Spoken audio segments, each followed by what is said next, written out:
DPRO గారి ఆదేశాల మేరకు గ్రామంలో పరిశుభ్రత మరియు మనం అందరం కూడా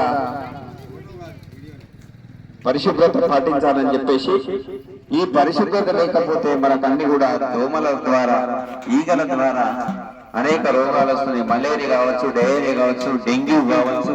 కాబట్టి మనం అందరం కూడా ఆసుపత్రి పాలయ్యే అవకాశాలు ఉన్నాయి.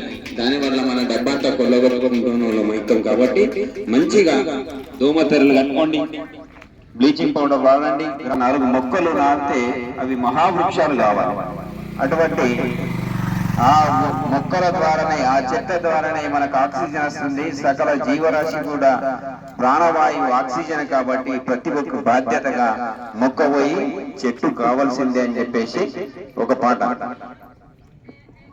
చెట్టమ్మను నేను, చెట్టును నేను రా, మనిషి మనుగడకు ప్రాణం పోసి అమ్మను నేను రా, మీ అమ్మను నేను రా.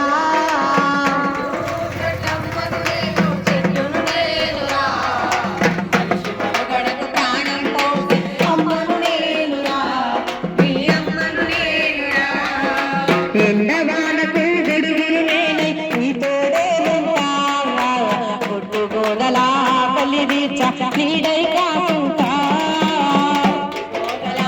కలిదీర్చ నీడై కాసుంటా, గొడ్డుగోదలా కలిదీర్చ నీడై కాసుంటా.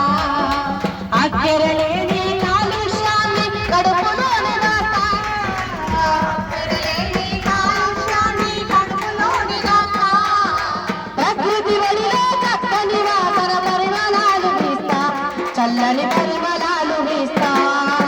చెట్టు చెట్టమ్మను నేను, మనిషి మనుగడకు ప్రాణం పోసి అమ్మను నేనురా, నీ అమ్మను నేనురా. తిట్టగుళ్ళకు చిటారు కొమ్మన ఊయలలు పేస్తా, తేనె పట్టును సంకనెత్తుకొని సంబరపడుతుంటా,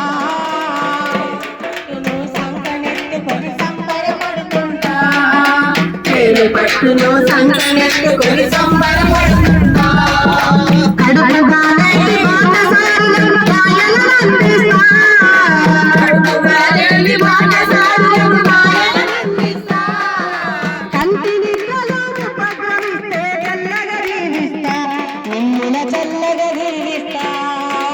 చెట్టు చెట్టమ్మను నేను, చెట్టును నేనురా, మనిషి మనుగడకు ప్రాణం పోసి అమ్మను నేనురా, అమ్మను నేనురా, నీ అమ్మను నేనురా, అమ్మను నేనురా, నీ అమ్మను నేనురా.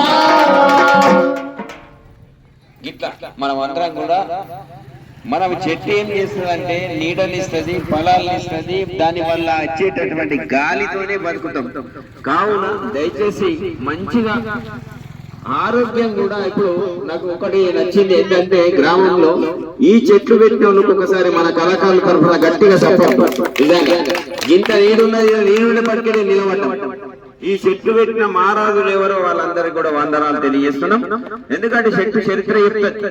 దోమలు కాకుండా అందరూ మరుగుదొడ్లను వాడాలి. ముఖ్యంగా మరుగుదొడ్డి వాడకపోతే ఈగకు 6 కాళ్ళు ఉంటాయి. 6 కాళ్ళు మలం మీద వచ్చి మనం అన్నం తినేది, డబ్బు రొట్టె తినేది, పిల్లలు దాని మీద ఆల్తాయి. అంటే డాక్టర్ ఏం చెప్పిందంటే, చాక్లెట్ అంత పరిమాణం గల మలాన్ని మనం తెలియకుండా తింటున్నాం.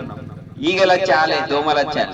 నువ్వేమనుకుంటావు? నేను షాప్తిపూర్ అవతల గోడ పోయి 5 కిలోమీటర్ల దూరం పోయి ఆడికెళ్ళి కూడా వస్తుంది ఈగ. కావున దయచేసి అందరు కూడా మరుగుదొడ్లను వాడు. ఆడపిల్లలను గౌరవించిన వాళ్ళం అవుతాం. చెంబు పట్టుకొని పోతా ఉంటే రోడ్డు పండి ఎంతమంది మగపోరాలు చూసి హేళన చేస్తారు. కావున ఆడవాళ్ళను, మహిళను గౌరవించే పద్ధతి మనం వేసుకోవాలి. ఒక్కొక్కళ్ళ ఇంట్లో 4 ఉంటే మొత్తం సెల్ ఫోన్